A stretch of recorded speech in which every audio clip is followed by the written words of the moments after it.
रण में वन में डगर में कहूं रहे यह देह, तुलसी सीता राम सो लगो चाहिए ने। इसलिए जिस देश में जिस देश में परदेश में रहो, राधा रमन राधा रमन राधा रमन कहो। जिस देश में परदेश में रहो, राधा रमन राधा रमन राधा रमन कहो।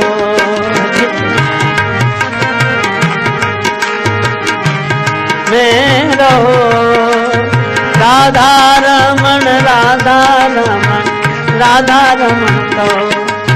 जिस संग में जिस ढंग में जिस रंग में रहो, राधा रमन राधा रमन राधा रमन कहो। राधा रमन ओ राधा रमन राधा रमन राधा रमन कहो।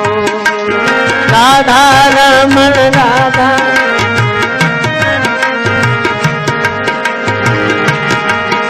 ये पुकार निरंतर,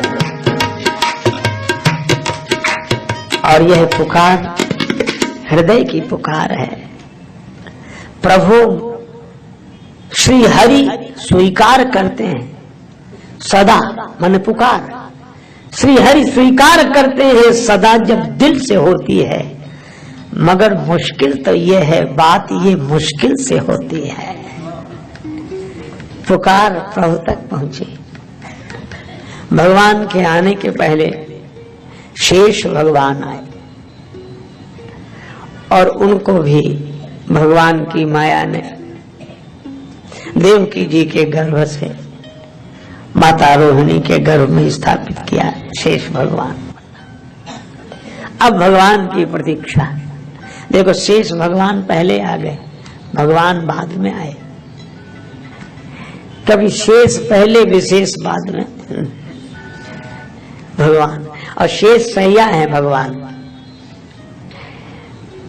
और यही है, भगवान देवकी माता के गर्भ में आए, देवताओं ने स्तुति की, सत्य स्वरूप परमात्मा की स्तुति की।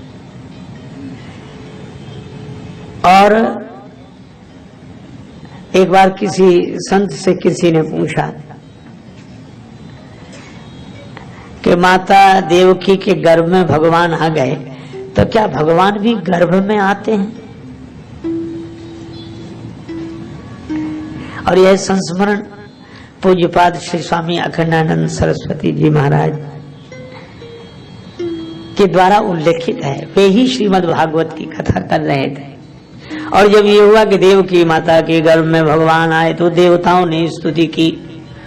तो इस प्रसंग की चर्चा पूज्य स्वामी जी महाराज कर रहे थे, तो एक श्रोता खड़े हो गए कि भगवान भी गर्भ में आते हैं, फिर भगवान में साधारण आदमी में क्या अंतर रहा है?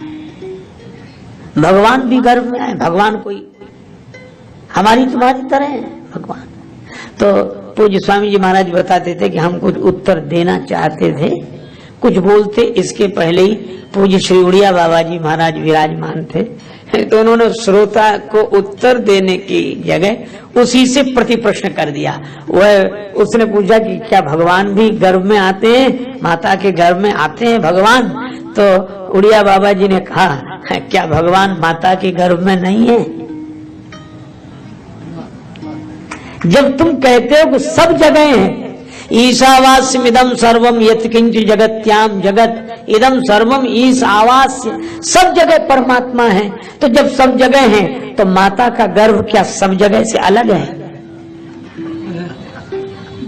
कण कण में है, क्षण क्षण में है, भीतर बाहर इधर उधर सब जगह है, बस माता के गर्भ में ही नहीं है। क्या अजीब बात है। सब जगह है, भीतर बाहर कण कण क्षण क्षण में सब जगह, बस मूर्ति में नहीं है। अरे भाई, भगवान सर्वत्र हैं, सब में हैं, सब जगह हैं। और इसीलिए तो भक्ति स्वतंत्र, भक्ति इसी अर्थ में स्वतंत्र है। देखो, आपको मामा की भक्ति करनी हो तो वहां जाना पड़ेगा जहां मामा है, माँ की भक्ति करनी पड़े तो वहां जाना पड़ेगा जहां माँ है, बाप की भक्ति करनी तो वहां जाना पड़े जहां हैं पिताजी। लेकिन भगवान की भक्ति करनी पड़े तो कहीं नहीं जाना, आप जहां हैं वहीं शुरू करो, क्योंकि वो तो वहीं है, सब जगह है। इसीलिए भक्ति स्वतंत्र। अच्छा, किसी नाम में पुकारो, सब नाम उनके हैं, किसी रूप में का ध्यान करो, सब रूप उनके हैं, और सब जगह वे हैं, सब नामों में वे हैं, सब रूप में वे हैं।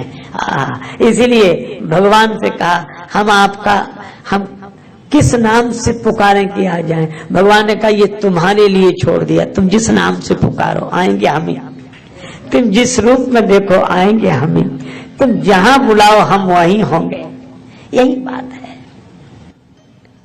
तो भगवान माता देवकी के गर्भ में आए, भीतर आए भगवान। और कितनी अद्भुत बात है, भगवान भीतर से ही प्रकट होते हैं, भक्ति के भीतर से प्रकट होते हैं। अच्छा, एक अद्भुत बात, भगवान जब प्रकट हुए, एक अनोखी बात है।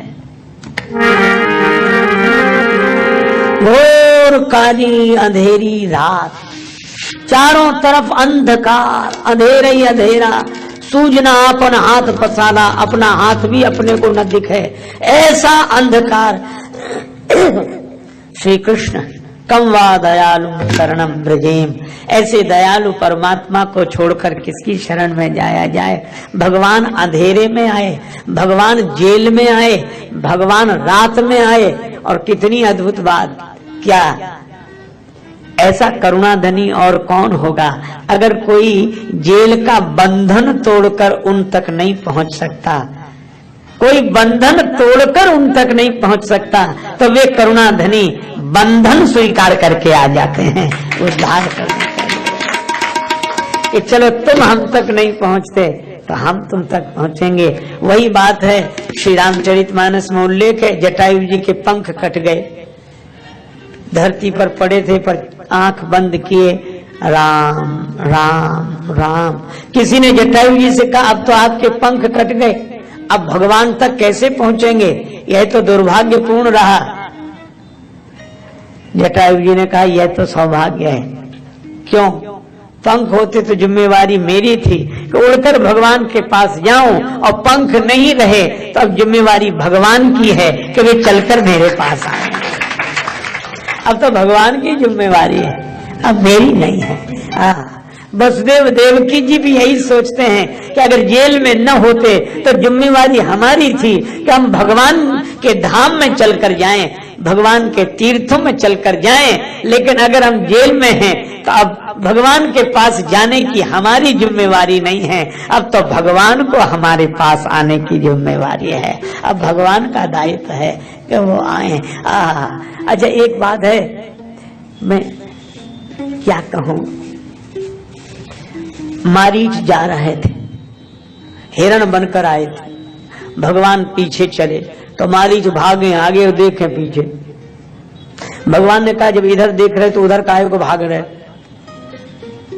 फिर रुक ही जा, और भाग रहे तो इधर काहे को देख रहे, भागना उधर और देखना इधर। ये बात समझ में नहीं आई। तब मारीच ने कहा कि प्रभु दो के बीच में ये जिंदगी फंसी है, ये जीवन क्या। बोले एक और भाग्य है, एक और भाव है, भाग्य उधर ले जा रहा है और भाव इधर देखने के लिए मजबूर कर रहा है। तो भगवान ने कहा कि क्या देख रहे। मारीच ने कहा सन्मुख होई जीव मोहि जबहि, जन्म कोटि अग नासो तबहि। ये सुनकर आया था आपकी शरण में। भगवान बोले शरण में आए थे तो भागे क्यों? बोले दूसरी बात याद आ गई, आप यह भी तो कहते हैं मोहि कपट छल छिद्र न भावा, और मैं हूं कपटी इसलिए भागा। अच्छा, कपट तो आपसे दूर भागता ही है, इसीलिए मैं भाग रहा हूं। भगवान ने कहा अच्छा सो तो ठीक है कि भाग तो रहे हो, लेकिन इधर क्या देख रहे हो? मारीच ने कहा कि ये देख रहे हैं कि मैं तो आपके पास नहीं आ सकता क्योंकि कपटी हूं, लेकिन मैं ये देख रहा हूं क्या आप भी मुझ तक नहीं आ सकते?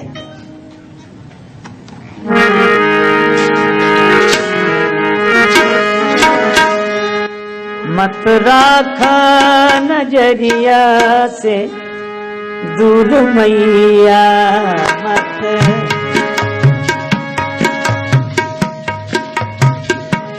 मत राखो नजरिया से दूर मैया, मत राखो।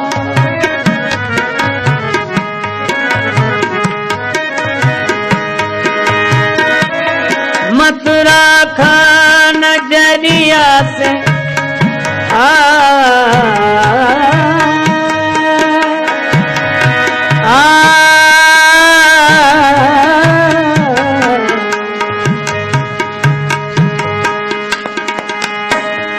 राख नजरिया से दूर मैया, मत राखा नजरिया से दूर मैया, मत राखो नजरिया से दूर मैया, मत राखो।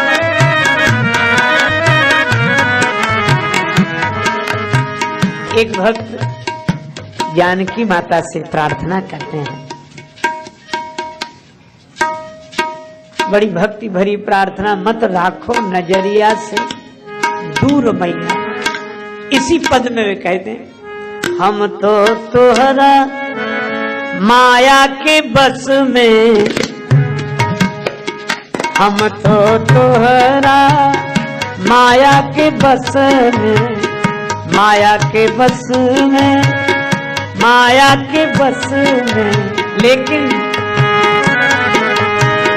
तू काहे मजबूर मैया, तू काहे मजबूर मैया, मत राखो नजरिया से दूर मैया, मत राखो नजरिया से दूर मैया, मत।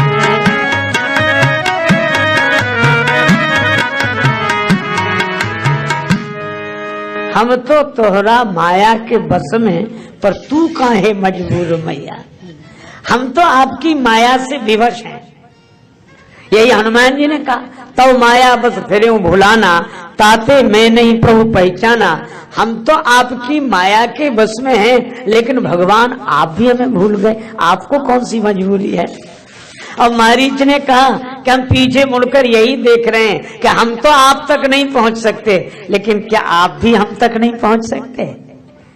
यही वसुदेव देवकी जी का भाव कि हम तो मजबूर हैं, हम तो आप तक नहीं पहुंच सकते, लेकिन क्या आप भी हम तक नहीं पहुंच सकते। देखो, जो भगवान तक नहीं पहुंच सकते, उनकी पुकार परमात्मा तक पहुंच जाती है, और वह याद ही दया बनकर उन दया निधि को प्रकट कर देती है जीवन में। यही इन कथाओं का संदेश है। पुकार कर देखे, जवां पर जब कभी घबरा के तेरा नाम आता है, सुना है तेरी रहमत का सहारा काम आता है। नाम है। और वह समय आया, भगवान प्रकट हुए। अच्छा, कब? रात में। क्यों? देखो, रात में अपने को भी कोई सहारा नहीं दिखाई देता, अपना हाथ भी अपने को नहीं दिखता, और अपनों का भी सहारा नहीं दिखता। सब सो रहे होते, सब सो रहे हैं रात में, अपना हाथ भी अपने साथ नहीं। जब इतनी घोर निराशा हो, उस निराशा के अंधकार में जब कोई सहारा ना हो, तभी सर्वेश्वर भगवान प्रकट होकर कहते हैं कि हम तुम्हारे हैं, चिंता मत करो।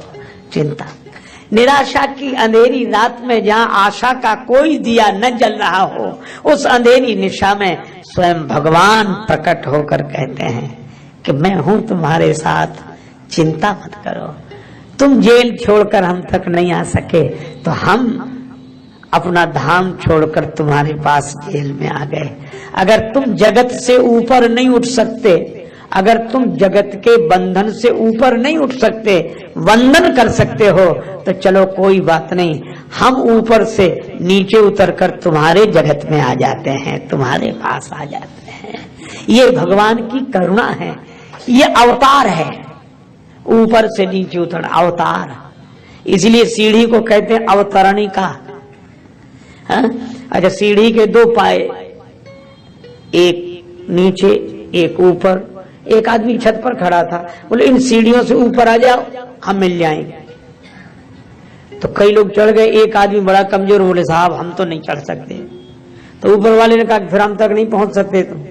तो उसने कहा कि इन सीढ़ियों का उपयोग क्या केवल ऊपर चढ़ने के लिए होता, नीचे उतरने के लिए नहीं होता?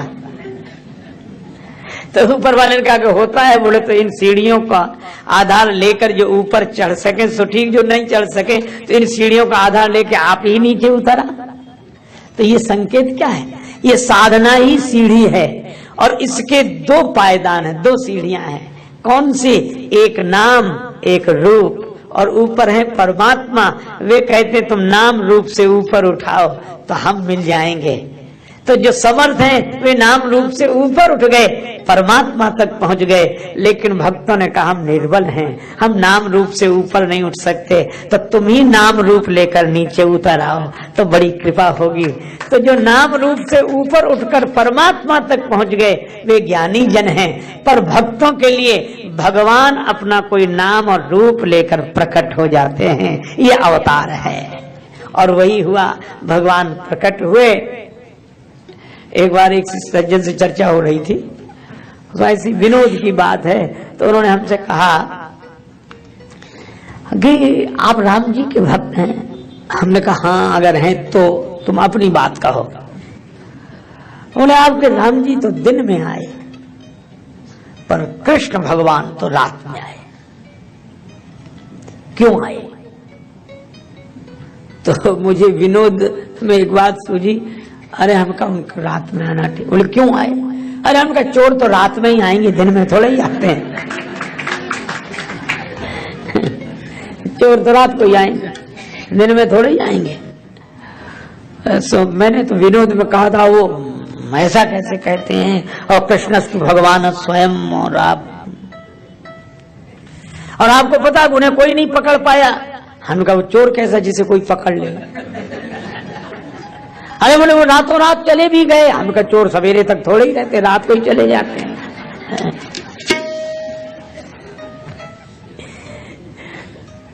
लेकिन भैया यह है तो विनोद की बात, और भगवान कैसे चोर हैं। नवाम मुझ श्यामल कांति चौरम, श्री राधिकाया हृदय से चौरम, अनेक जन्मार्जित पाप चौरम, चौराग्रगण्यम पुरुषम नमामि। ऐसा चित चोर कौन? श्री कृष्ण प्रकट हुए और कहा क्या? मैं निर्धन का धन, निर्बल का बल, दीन जनों का सहारा हूँ, बंदी गृहवासिनी मातु सुनो, मैं अष्टम लाल तुम्हारा।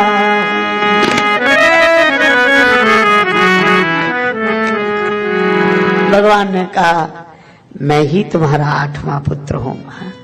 प्रकाश हो गया। निराशा के अंधकार में नारायण प्रकट हो जाएं तो प्रकाश हो ही जाता। ये भक्ति और ज्ञान। अच्छा, इनको बांध कौन किसने रखा? कंस ने।